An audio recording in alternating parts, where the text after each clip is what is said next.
जैसे देश में, हमारे सनातन धर्मावलंबियों में कि परिवार सबके छोटे छोटे हो जाते हैं। सब महाराज शादी को 2 ही साल होता है कि अलग चूल्हा चौका हो जाता है। महाराज माँ बाप सोचते बहू आएगी, बहू के हाथ की रोटी खाने को मिलेगी, पर बहू जी ने कहा नहीं, मैं रोटी नहीं बनाऊंगी, मैं सिर्फ तुम्हारे लिए और मेरे लिए बस।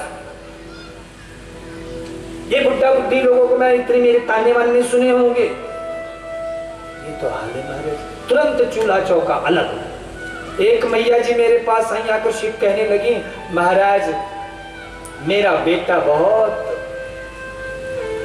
महाराज क्या बताऊं, मैं दिन रात अपने बेटा बहू से परेशान रहती हूँ। कुछ ऐसा जादू मंत्र मारो कि बहू को बोले उठ तो उठ जाए, बहू को बोले बैठ तो बैठ जाए। अब महाराज मेरी बहू को पता नहीं कौन सा मंत्र तंत्र आता है। मेरा बेटा इतना अच्छा था महाराज, इतना अच्छा था, पर जब से ये बहू आई है, ये ज्वालामुखी आई है महाराज, तब से ऐसा उसने जादू किया है मेरे बेटे पे कि मेरा कहना ही नहीं सुनता है। और वो कह देती है कि यहाँ जाना है तो जाएगा, यहाँ जो है बैठना है तो बैठेगा। मैंने कहा अच्छा मैया ये तो बड़े कष्ट की बात है। अच्छा आपके दामाद जी कैसे हैं? बोले महाराज मेरा दामाद तो हीरा है, मेरी बेटी जैसा कहती है वैसा ही करता है। मेरी बेटी कहेगी कि वहां चलना है तो तुरंत आएगा, मेरी बेटी कहेगी यहाँ रहना है, यहाँ बैठना है, यहाँ उठना है, वो तुरंत करेगा। तो ये तो महाराज हमारी मानसिकता है। तो इसीलिए बहुत ज्यादा सनातनियों को ध्यान देना चाहिए। आज परिवार क्यों बिगड़ रहे हैं, क्या कारण है, इसको जरा आप गहराई से चिंतन करो और अपने आज के इस कलिकाल में बिगड़ते हुए परिवार को टूटने से बचाओ, रोको। क्योंकि जहां सुमतितः संपत्ति नाना, जहां कुमतितः विपत्ति निधाना। मैंने देखा है माई बाप, बड़े बड़े अरबपतियों के यहाँ महाराज सब कुछ है लेकिन परिवार में एकता नहीं है, पूरे जीवन पूरा दुख में बीत रहा है। और जहां सुमति है भली वहां महाराज धन कम है, ऐश्वर्य की साधनों की कमी है, लेकिन बड़ा से बड़ा काम महाराज चुटकियों में हो जाता है। इसलिए परिवार से जुड़ के रहो, माँ बाप से जुड़ के रहो, तुम्हारा ऑटोमेटिक कल्याण होता रहेगा।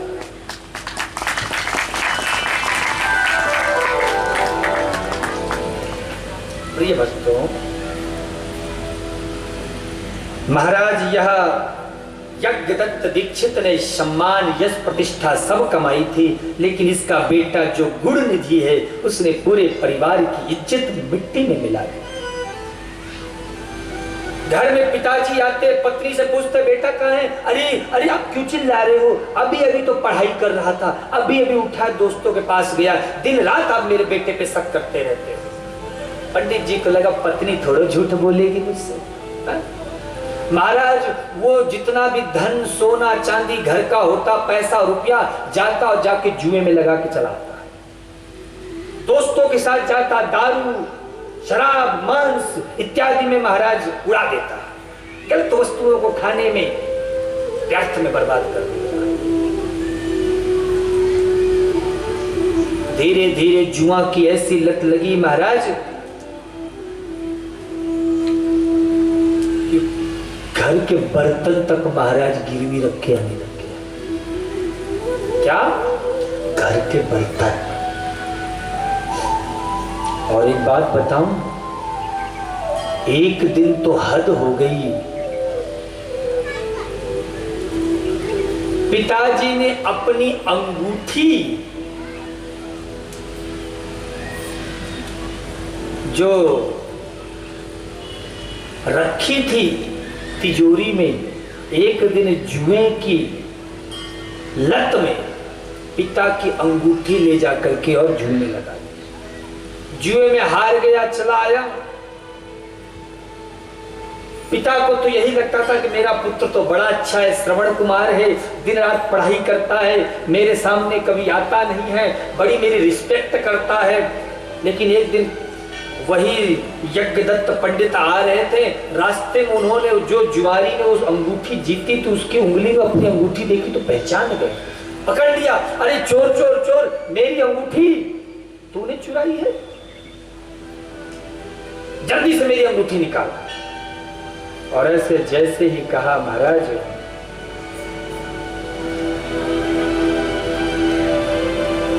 जैसे ही कहा तो उस जुआड़ी से बर्दाश्त में बोले, तू क्या कहता है? तू अपने बेटे को बहुत बड़ा धर्मात्मा मान रहा है क्या?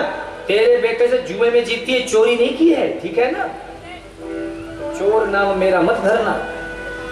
आज यज्ञदत्त ने जब ये सुना तो उसकी आंखें खुल गई। आंखें जब खुली तो वह क्रोध में भर करके आया, अपनी पत्नी को बहुत अनाप शनाप बातें बोला।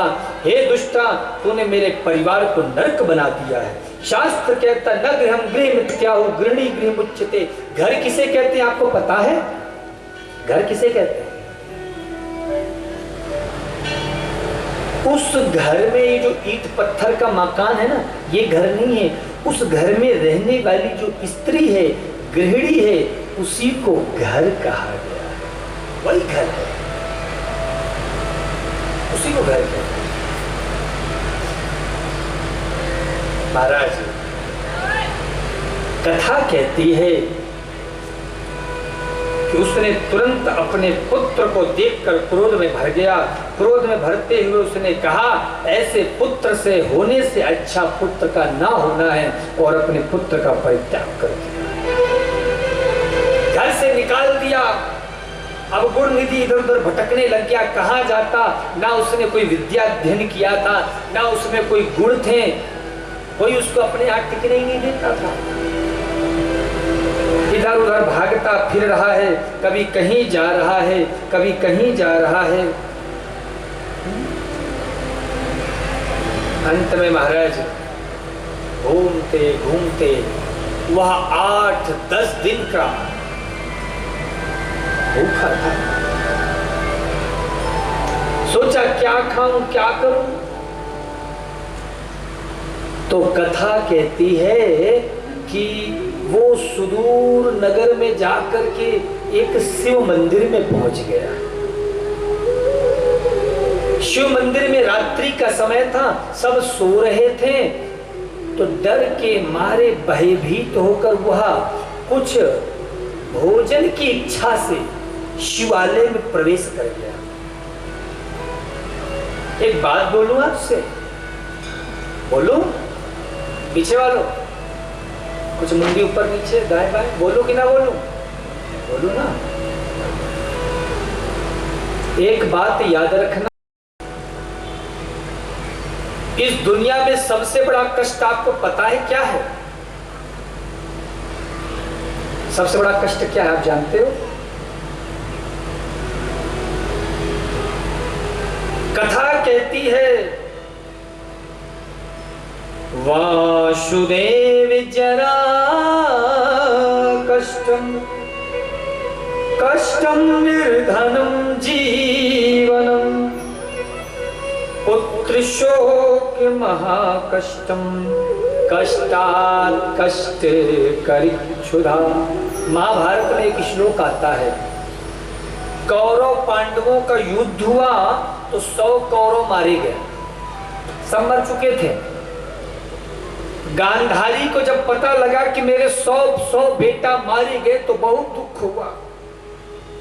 दुखी होकर उसने कृष्ण से निवेदन किया, अपने सैनिकों को बुलाया और कहा कि मैंने पूरी जिंदगी में अपने बच्चों की शकल नहीं देखी है, अपने बच्चे का मुख नहीं देखा है, कम से कम एक अंतिम बार अपने बच्चों की शक्ल देखना चाहती हूँ। एक सैनिक महाराज रथ में बिठाकर उस कुरुक्षेत्र की रणभूमि में ले गया गांधारी को। आज गांधारी ने अपनी आंखों से पट्टी हटाई,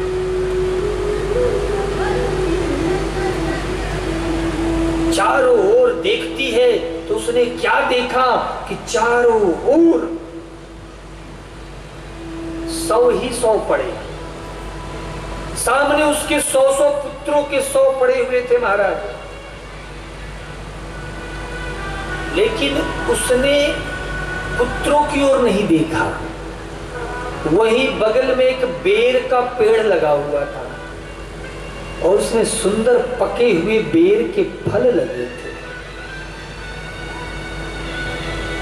और जैसे उसने बेर के फल देखे तो अपने पुत्रों की मृत्यु भूल गई और वो क्या की, पुत्रों को ढूंढना छोड़ करके वो बेर के पेड़ के नीचे अगर बेर तोड़ने लग गई तो बेर का जो फल थे वो थोड़े ऊपर थे, तो वो क्या करती, उन बेर के फलों के लालच में आकर के महाराज एक मुर्दे को लाती और उस पेड़ के नीचे रखती, फिर उसके ऊपर चढ़ती, फिर दूसरे मुर्दे को रखती, फिर उसके ऊपर चढ़ती, फिर तीसरे मुर्दे रखती। ऐसे महाराज उस पेड़ के नीचे उसने मुर्दों का 100 का ढेर लगा दिया और सबसे ऊपर चढ़कर वह बेर का फल तोड़ने लगी।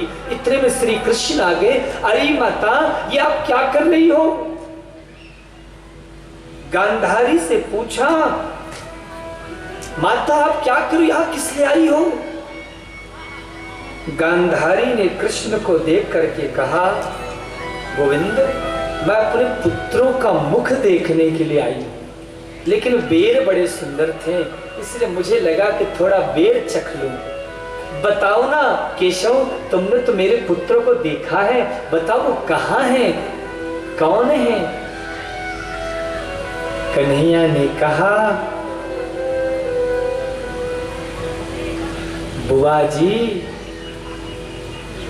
ये जिन 100 के ऊपर तुम खड़ी हो ना, ये कोई और नहीं बल्कि तुम्हारे 100 पुत्रों के ही सब हैं, जिनके देखने के लिए, मिलने के लिए तुम व्याकुल हो रही थी। उन्हीं 100 के ऊपर तुम खड़ी होकर के और इस बेर के फल को तोड़ रही हो।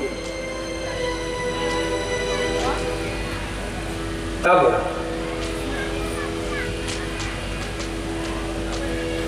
गांधारी ने कहा, गोविंद, क्या तुम जानते हो कष्ट क्या होता है? वासुदेव जरा कष्टम। प्रभु, जरा जरा माने बुढ़ापा, बुढ़ापा होता है ना जो महाराज, बड़ा कष्टकारी होता है। बुढ़ापे में व्यक्ति के शरीर की जो शक्ति क्षीण होने लगती है तो वह कोई कार्य नहीं कर पाता है, यहाँ तक कि वह पानी भी खुद से उठ करके नहीं ले पाता, तो मन को बड़ी पीड़ा होती है कि कैसा ये मेरा जीवन हो गया है। बताओ, मैं क्या एक गिलास अपने लिए पानी भी उठ करके नहीं ला सकता? तो प्रभु, बुढ़ापा बड़ा कष्ट देता है। कष्टम निर्धन जीवनम। अगर किसी के पास पैसा ना हो ना तो उससे भी कोई सब प्रेम नहीं करता है, उससे भी कोई संबंध नहीं रखता है।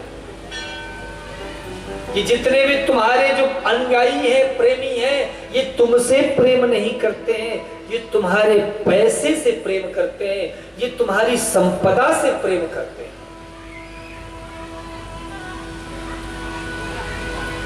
ये तुम्हारी संपत्ति से प्रेम करते हैं।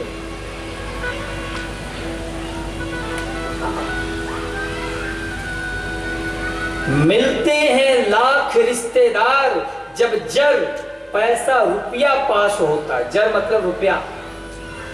मिलते हैं लाख रिश्तेदार जब रुपया पास होता है और टूट जाता है गरीबी में वो भी रिश्ता जो रिश्ता बड़ा खास होता है। आपके पास धन है, संपत्ति है, वैभव है, तो आपका महाराज दूर का रिश्तेदार भी आपका परिचय देगा, अपना बताएगा। और यदि आपके पास धन नहीं है, संपत्ति नहीं है, तो आपका अपना खास भी आपसे दूरियां बना लेगा। तो निर्धनता भी बड़ा कष्ट देती है प्रभु। पुत्र शोक महाकष्टम। मां जीवित हो और उसके जीते जी उसके बच्चे चले जाएं तो मां को पुत्र का शोक भी महाकष्टप्रद होता है, बहुत दुख होता है पुत्र का। अगर जीवन के जीते समय पुत्र चला जाए तो मां बाप को बड़ा दुख होता है। पुत्र शोक महाकष्टम। लेकिन गोविंद, इन सभी कष्टों से भी ऊपर जो कष्ट, कष्टात कष्ट, बोले जो महाकष्ट से भी बड़ा कष्ट है, वो क्या है? बोले भूख। क्या है? कष्टात कष्ट करिच्छुदा। भूखा व्यक्ति, उससे बड़ा कष्ट इस दुनिया में कुछ है ही नहीं। बुभुक्षितः किं न करोति पापम खिन्ना जनाः निष्करुणा भवन्ति। महाराज भूख पेट इंसान से क्या क्या नहीं करवा देती है। आज के समय में महाराज 90% जो गलत रास्ते पे वो किस लिए है? पेट की वजह से ही तो है। चोरी करते हैं, डाका डालते हैं, लूट खसूट करते हैं, क्यों? पैसे के लिए, भूख के लिए। भैया पैसा आएगा तो कुछ पेट पूजा होगी, कुछ अन्न मिलेगा। तो भोजन, भूख, क्षुधा, ये सबसे बड़ा कष्ट है। तो शील निधि ने देखा, वह जो गुण निधि है, गुण निधि ने सोचा सब शिवालय में सो रहे हैं तो मैं कुछ प्राप्त कर लूं, इस शिवालय में कुछ ना कुछ तो होगा भोजन के लिए। तो ढूंढने लग गया, अंधेरा था, कुछ दिख नहीं रहा था। अंत में महाराज जब कुछ नहीं दिखा तो उसने क्या किया पता है? इधर उधर ढूंढते ढूंढते एक उसे वस्त्र खंड मिला, तो उस वस्त्र खंड में आग लगा ली और आग लगा करके महाराज और प्रकाश करके शिवालय में देखने लग गया। और उसी समय जब प्रकाश करके देखने लग गया तो कथा कहती है कि वो प्रकाश करके देख रहा था। देखते देखते अचानक महाराज किसी सोए हुए व्यक्ति से उस गुण निधि का पैर टकरा गया। और जैसे टकराया तो लोगों ने चोर समझा, अरे भैया देखो ये चोरी करने के लिए आया है। और उसने चोरी के नाम पे कुछ नहीं, बस 2-4 फल फ्रूट्स थे, सेब केला वगैरह, उसी को उठाया था। लोगों ने चोर समझ करके भैया ये चोरी करने आया, सब लोगों ने डंडे से पीट पीट कर उसको मार डाला। और जैसे उसको पीट पीट के मारा, उस मरे हुए ब्राह्मण की आत्मा को लेने के लिए यमदूत आ गए। और जैसे यमदूत आए कि तुरंत हमारे भोलेनाथ के शिवगण वहीं पर प्रकट हो जाते हैं। बोलिए शंकर भगवान की। महाराज भगवान शिव के पार्षद प्रकट हुए हैं। क्यों? उस गुण निधि को उस यम पास से मुक्त करने के। एक बड़ा मीठा भाव है, आओ जरा थोड़ा हम भी उस भाव में चले। सज धज कर जिस दिन मौत की सहजादी आएगी। इस दुनिया में कोई अमर होके आया है? बोलो कोई यहाँ अमर बैठा हो तो बता सकता है कि भैया हाँ हम अमर है। कोई अमर है? कौन कौन मरेगा हाथ ऊपर करके बताओ। वाह, सबको पता है। अच्छा कब मरोगे? अच्छा ये है कि हर इंसान को 7 दिन में ही मरना है। कितने दिन में मरोगे? 7 ही दिन भगवान ने बनाए हैं, रवि सोम मंगल बुध गुरु शुक्र शनि। तो तुम कितने दिन में मरोगे? 7 दिन में। इसलिए मृत्यु जो आनी ही है उससे डर कैसा? ये बताओ, इस दुनिया में कोई मृत्यु को टाल सका है? अगर ये सुविधा हो जाए कि भैया इतना पैसा जमा करो तुम्हारी 10 साल उम्र बढ़ जाएगी। महाराज जितने भी करोड़पति है ना, सब 2-2 हजार के नोट सूटकेस में भर के और यमराज के पास रख दे। बोलो भैया हमारी 1 साल बढ़ाओ, हमारी 10 साल, हमारी 50 साल। पर तुम कितने भी बड़े करोड़पति हो जाओ, कितने भी बड़े धनवान हो जाओ, लेकिन यहाँ भले ही ये नोट काम आ जाए, वहां पे ये नोट तुम्हारा 1 रुपया भी काम में आने वाला नहीं है। तो जो आनी है उस मृत्यु से भय कैसा, उसको तो महाराज वर्ण करो प्रेम से। न सोना काम आएगा, न चांदी आएगी, न चांदी आएगी। सज धज कर जिस दिन मौत की सहजादी आई ना सोना काम आएगा ना चांदी आएगी, ना सोना काम आएगा ना चांदी आएगी, ना सोना काम आएगा ना चांदी आएगी, ना सोना काम आएगा ना चांदी आएगी। श्री राधे उमापति महादेव जय हो।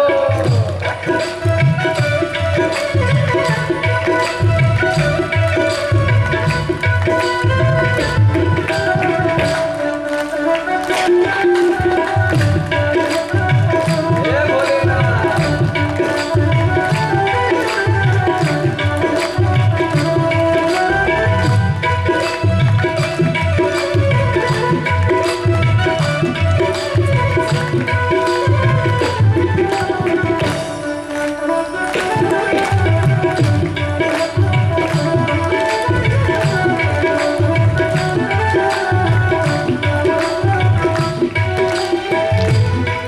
छोटा सा तो कितने बड़े अरमान हैं तेरे, छोटा सा तो कितने बड़े अरमान हैं तेरे, मिट्टी का तो सोने के हैं सामान ये तेरे, मिट्टी का तो सोने के सब सामान है तेरे।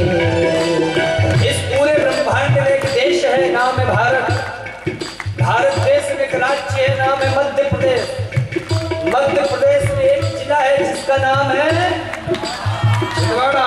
छिंदवाड़ा में एक गांव है जिसका नाम है उमरेठ में एक जगह है जिसका नाम है, और उस महावीर मंदिर में इतना सा चींटी के साइज का आदमी बैठ करके और पूरी दुनिया जीतने की बात करता है। सोचो भगवान शंकर भी वहां से देख देख के मुस्कुराते होंगे कि चींटी जितनी साइज का है, और प्लानिंग फलाने साल में ऐसा करके ढिकाने साल में वैसा करेंगे तो उसके 1 साल बाद वैसा होगा तो 2 साल बाद वैसा होगा। भगवान को भी हंसी आती कैसा मूर्ख आदमी से पाला पड़ा। छोटा सा तो कितने बड़े अरमान है तेरे, छोटा सा तो कितने बड़े अरमान है तेरे, मिट्टी का तो सोने के हैं सामान ये तेरे, मिट्टी का तो सोने के सामान है तेरे, मिट्टी की काया मिट्टी में हो, मिट्टी की काया मिट्टी में, मिट्टी की काया मिट्टी में जिस दिन समाएगी।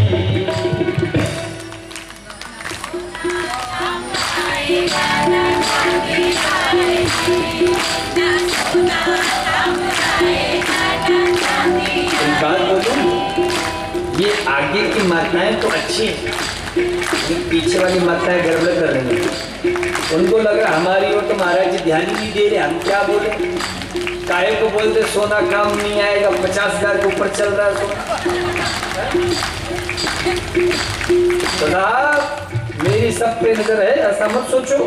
आप भी हाथ ऊपर करके कहो, ना सोना काम आएगा ना चांदी आएगी, ना सोना काम आएगा ना चांदी आएगी। हरि बोल।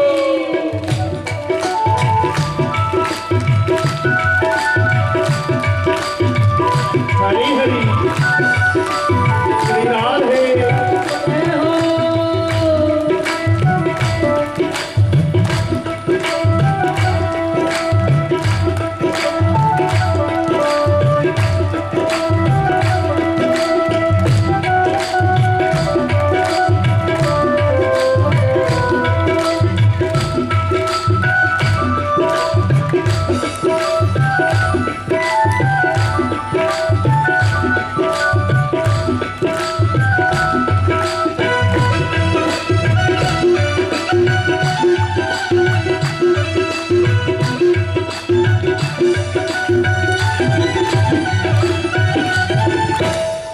कर्मों कहे प्रताप तूने पाया मानव तन,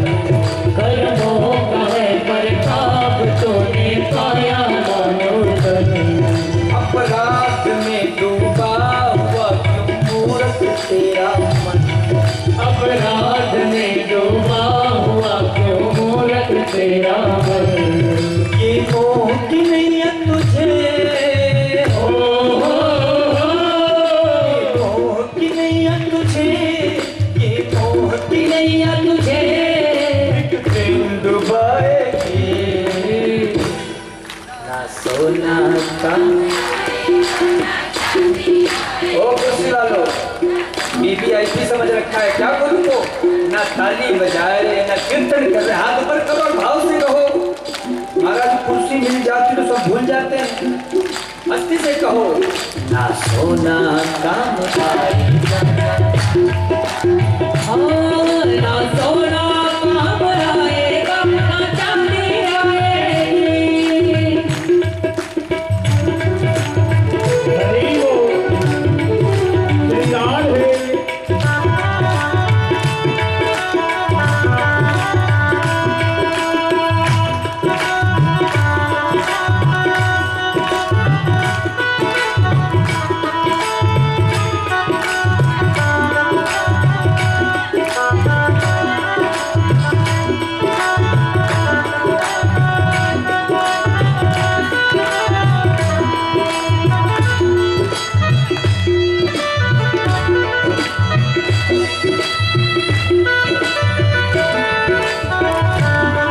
हरि हरि।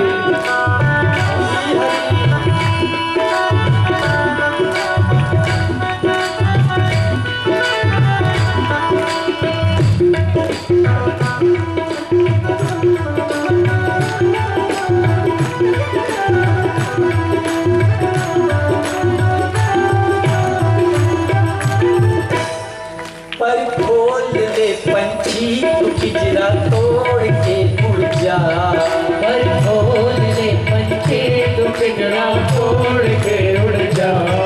पर खोल दे पंछी तू पिंजरा तोड़ के उड़ जा। पर खोल दे पंछी तू पिंजरा तोड़ के उड़ जा। माया महल के सारे बंधन तोड़ के उड़ जा। माया महल के सारे बंधन तोड़ के उड़ जा। कण कण में जिस दिन मौत तेरी हो, कण कण में जिस दिन मौत तेरी, कण कण जिस दिन मौत तेरी गुनगुनाएगी। ऐसे ही दोनों हाथ ऊपर करके और आज भोलेनाथ को बता दो, ना सोना काम आएगा, ना चांदी आएगी। ना सोना काम आएगा, ना चांदी आएगी। ना सोना काम आएगा, चांदी आएगी। ना सोना काम आएगा, ना चांदी आएगी। बोलिए हर हर। प्रिय भक्तों, कथा कहती है कि उसने अंतिम समय में दीप दान किया तो भगवान शिव के गण आ गए। हालांकि उसने जानबूझकर नहीं, चोरी से ही किया, पर भगवान शिव तो इतने कृपालु हैं कि वो कृपा करने का केवल और केवल माध्यम ढूंढते हैं। यमदूतों से शिव गणों ने छुटा दिया उसको महाराज दूसरा जन्म मिला, और इस बार दूसरा जन्म राजा कलिंग देश के राजा अरिंदम का पुत्र दम बन करके आया। और जब दम बन करके आया महाराज, तो उसने पिता के ना रहने के बाद राजा बनती एक ही काम किया। वो क्या करता? केवल देवालयों में दीप दान करवाता। क्या करता? जोर से बोलो, दीपदान। जहां भी हो सब दीपदान करें। मंदिरों में, तालाबों में, कुओं में, शिवालयों में, सबको आदेश दिया, बोले जहां कहीं भी शिवालय हैं वहां केवल और केवल दीप प्रज्वलित करो। जिस घर में महाराज लोग सुबह शाम भगवान शंकर की आरती उतार कर दीप प्रज्वलित करते हैं महाराज, और अपने घर के मुख्य द्वार पर दक्षिण दिशा की ओर दीप जलाकर रखते हैं, वह महाराज परम बड़भागी माने गए हैं और उनको साक्षात शिवलोक की प्राप्ति होती है, ऐसी कथा कहती है। इसलिए आप पुरानी माताओं के घरों, पुराने घरों में जाके देखो, गोबर से लिपा पोती चौका करने के बाद चौक पूरेंगे और उसके बाद दीपक जरूर जलाएंगे।